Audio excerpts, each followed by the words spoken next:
Για να μιλήσεις ελληνικά χρειάζεσαι λέξεις. Χρειάζεσαι ουσιαστικά και επίθετα. Σήμερα θα μάθουμε να τα χρησιμοποιούμε σωστά.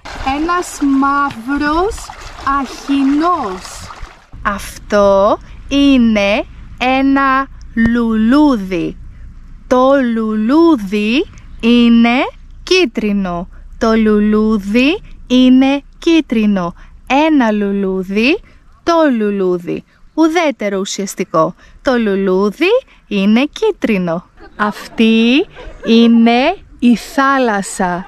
Νομίζω ότι η θάλασσα είναι λίγο κρύα. Είναι λίγο κρύα.